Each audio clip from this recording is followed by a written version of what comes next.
Hi and welcome back into another reaction. My name is Enix at ngayon ay i-react natin ang palagi na do-it version official lyric video. Kung kagabi ay nasaksihan natin ang release ng do-it version, ngayon naman ay ang official lyric video.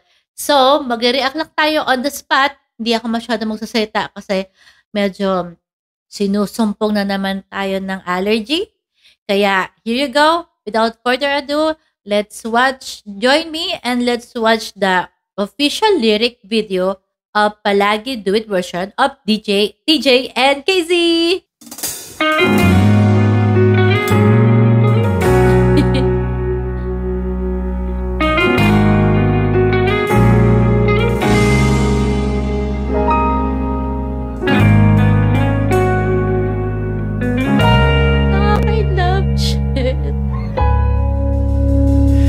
Di man araw-araw na nakangiti. Naiyak na naman ako. Ilang beses na rin tayong humihindi. Di na mapilang ang ating mga tampuhan. Away ba't di natin di na namamalayan? Eto tayo, ngunit sa huli palagi babalik pa rin sa yakap mo. Hanggang sa huli palagi pipiliin kong maging sa'yo. Ulit-ulitin man, nais kong malaman nung iyo ako palagi.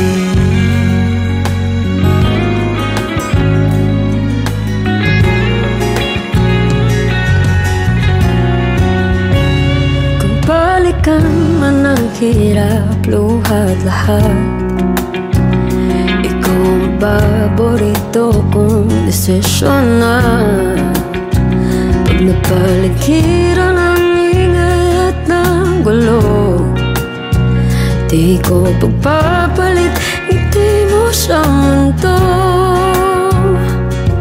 Oh, eto tayo Sa huli palagi babalik pa rin sa yakap mo. Sa huli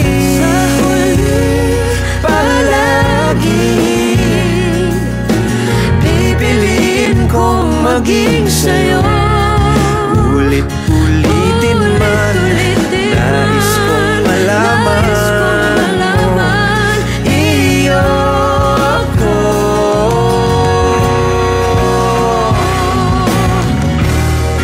Sa pagdating ng ating pilak at ginto, diamante may abutin, ikaw pa rin aking bituin, nagtatangi kong dalangin hanggang sa huling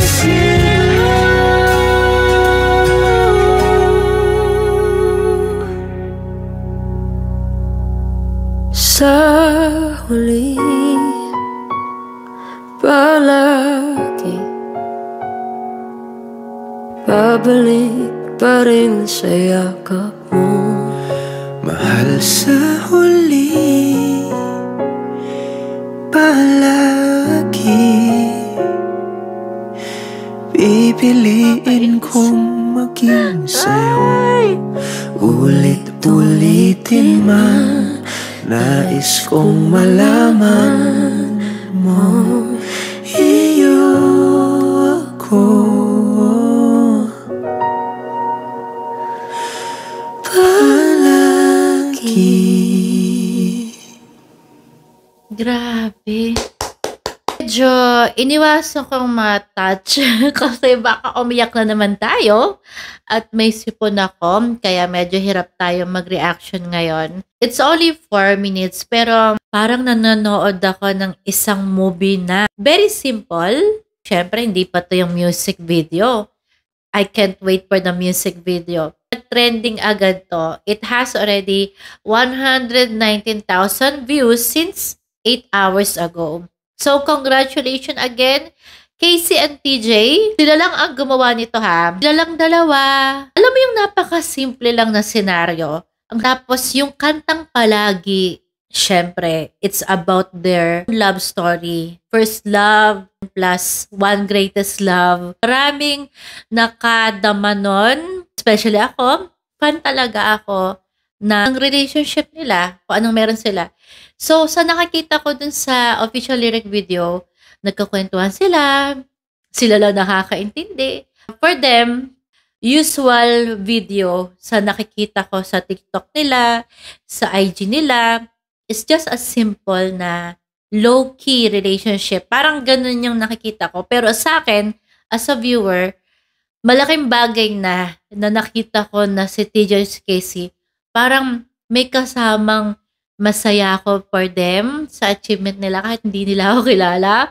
Tapos, naiinggit din ako at the same time na how I wish na meron akong palagi na, alam mo yun, yung parang ikaw ako, tayong dalawa lang sa mundo. Parang ganun yung love eh. Yun yung nakikita ko sa eyes of love nila. Yung parang you and me against the world. O kaya, I don't care about anything. Basta pag ikaw lang nakikita ko, sa'yo lang ako nakafocus. Yun. They grow together as one. Kasi, naghihilahan sila pataas sa isa't isa. At yun yung best sample ng napakagandang relasyon. TJ at si Casey. At sa sentro si God sa middle ng relasyon. Which is, ayan, kaya ang laking blessing sa kanila in and outside. Happy 4th wedding anniversary, guys. How I wish na meron tayong sariling TJ, no? Si TJ talaga isang one sample of one green flag na lalaki. Kita mo yung love na love nila ang isa't isa talaga. At tuwing magkasama sila, para lang silang nagliligawan. Para lang sila, saka lalong gumaganda si Casey. I really like her outfit, her hair, her fashion.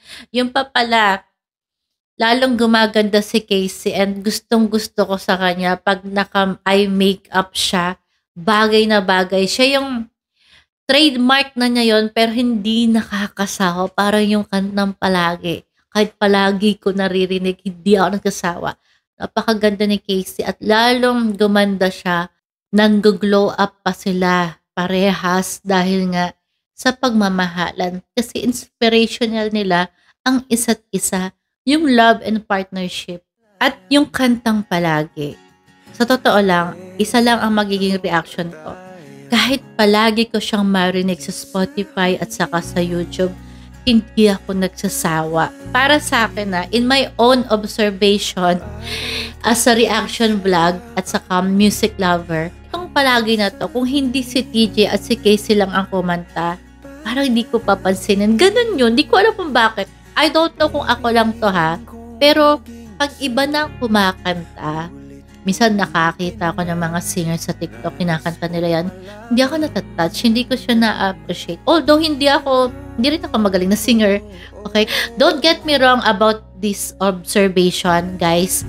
Based lang to sa nakikita at naririnig ko. Yung kantang palagi, it's really fit only to TJ at wala nang iba. At saka kay Casey. Pero kung iba ang kakanta, kahit na sikat na singer sa ABS or GMA, hindi ko siya na-appreciate. Parang, mas gusto ko na yung original na lang na artist ang kakanta. Yun lang. Pero, di ba, yun nga, hindi ko alam kung bakit. Sa palagi lang na kanta, yun lang yung na-notice ko.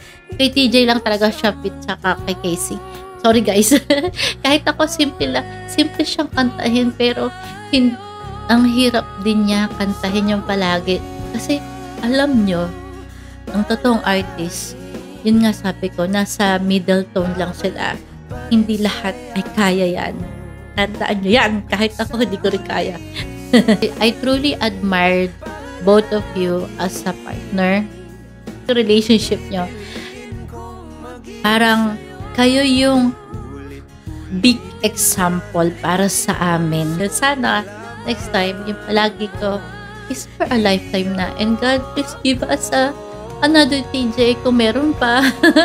Kasi may yung TJ na isa na kay Casey na. So, congratulations guys and I'm so happy for you. We can't wait for the MTV.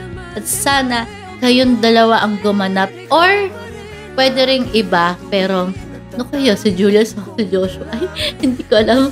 Basta kung sino man yung kukunin nyo na artista or kung kayo or iba, basta alam kong exciting part na yung MTV. So we can't wait and sana ay ma-upload na ang MTV kasi hindi na rin talaga kami makapag-intay at sobrang excited na rin kami.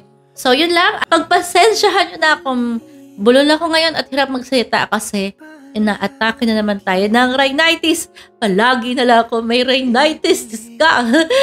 God naman. Baka naman sana. Pag may dumating, God, sana naman, baka naman. I need my palagi. Yung right time na right one pa. Diba? Bye! Palagi